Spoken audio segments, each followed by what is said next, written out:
Linda Harris called the cops the second she saw Dad's old houseboat floating on my lake, thinking she could bully me into submission with her HOA rulebook.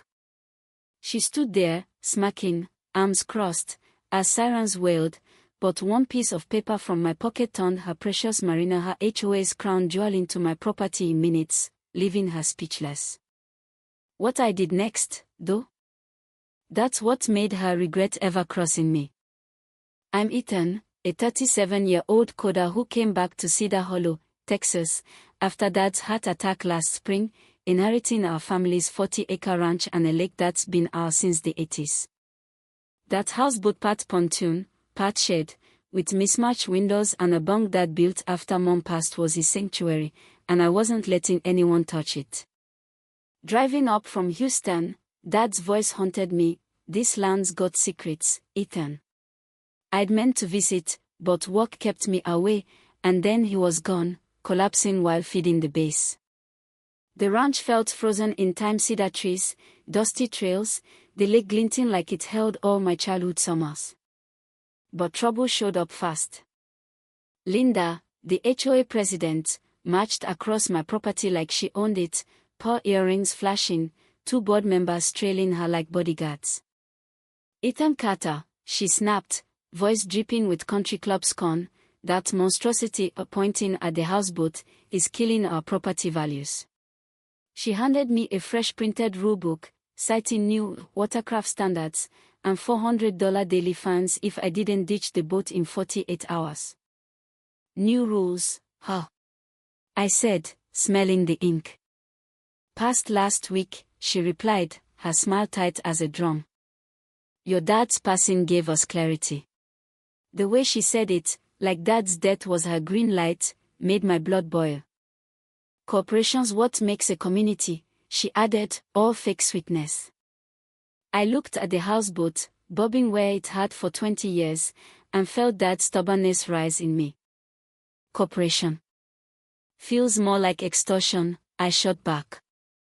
Her eyes narrowed, and she stormed off, muttering about consequences.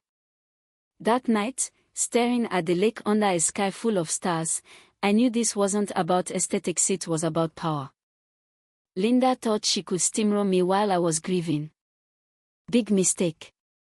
I'd spent 3 months digging into the ranch's legal papers, and I was ready. By morning, sirens announced her next move, 2 deputies, a code guy, and Linda's HOA posse rolling up like a SWAT team. She strutted out of her Lexus, gloating. Morning, officers, I called from the dock, coffee in hand, playing it cool. Deputy Alvarez, looking like he'd rather be anywhere else, stepped up. Mr. Carter, we've got complaints, illegal structure. Step away from the boat. Linda was practically vibrating with smugness. I pulled a manila envelope from my jacket. Check this first, I said, handing over a 1989 county survey. This lake. All Carter land, not HOA property. Alvarez studied it, frowning. Linda grabbed for the paper, her voice shrill. That's ridiculous. We've managed the Marina forever. The code guy checked his tablet, then nodded. He's right, ma'am. The lake and 12 acres are private. Linda's face turned a shade of red that wasn't natural. I leaned in, calm but sharp. That Marina you charge $50,000 a year for. Built on my land. Nobody checked the deeds, did they? Silence, except for a fish jumping. Alvarez cleared his throat. Mrs. Harris, get a lawyer. Mr. Carter, your boat's fine. Linda fumbled for her phone, calling her attorney, but the panic in her eyes said it all. My 3 months of prep had just flipped her world upside down. She didn't quit, though. By noon, she'd launched a social media war, flooding the Save Cedar Hollow page with posts painting me as a rich outsider stealing their lake. The local paper ran a hit piece, Ranch Dispute Threatens Marina. My phone buzzed with neighbors, some backing me, others asking if I'd really shut down the place their kids loved. Linda was a pro at twisting the narrative. I hit back, going live from the dock, Cedar Hollow, truth time. Linda's HOA is squatting on my family's land, and she's mad I called her bluff. I showed the survey, talked about Dad's love for the lake, how Linda pounced after his funeral. The video exploded, 1,200 shares, with old-timers recalling Dad letting families fish for free during hard times. Then Maria Torres, a neighbor, called, voice low. Ethan, about Linda's husband, Tom drowned in your lake last year. I saw them arguing by the water that night. Something wasn't right. My stomach dropped. I pulled Tom's death report, accidental drowning, but Linda said she noticed him missing at 11 p.m., while Maria saw their fight at 7. I dug deeper, finding Tom's work emails from his construction job. 3 days before his death, he wrote Linda, I know about the $1.8 million you took. Her reply? Talk, and you'll regret it. Linda wasn't just after the Marina, she was covering up a crime. She cranked up the pressure, cutting my water, canceling my trash, spreading rumors I was unhinged.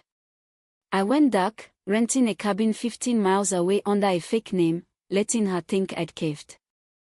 From there, I got Marina security audio through a records request. At 7:52 p.m. the night Tom died, Linda's voice, no one has to know, Tom. Tom, you stole millions, this is prison time. A struggle, a splash, then Linda, cold as ice, you left me no choice. She even rehearsed her 911 call, perfecting her panicked wife act. She'd kill Tom to hide her embezzlement, then use the HOA to control the crime scene. Saturday's HOA meeting was her stage. 200 residents, county reps, a reporter, all eating up her speech about me as a reckless outsider. I walked in, briefcase in hand, and the room froze. Morning, folks, I said, strolling up. Linda's line. I own the Marina now. I flashed the county signed purchase agreement, but after I proved the HOA's illegal use of my land. Linda's jaw hit the floor. County Rep Susan Klein stammered, that can't be. I handed her the deed. Check it. Then I turned to the crowd. But wait, Linda's hiding a murder. Gasps echoed. I played the audio. Tom's pleas, the splash, Linda's confession. She screamed, it's fake, but I passed out Tom's emails, her threats, her $1.8 million theft. The room erupted. Deputies cuffed her as she hissed, you regret this, Ethan. 3 months later, the Marina's the Tom Harris Memorial, free for low-income families, with a garden honoring his integrity. Linda's facing 25 years for murder and fraud. Dad's Houseboat, a solar-powered learning lab for kids, teaching boating safety. At sunset, on the dock, I feel Dad's spirit. He said this land had secrets, and damn, he was right. But exposing Linda in front of everyone, did I go too hard? Was justice worth turning her life into a spectacle? What's Linda's next move from behind bars? Tell me below, I read every comment. If you fought an HOA bully or uncovered a dark secret, share it. Sometimes, the best revenge isn't a fight, it's standing your ground with a deed and the truth. Stay sharp, folks.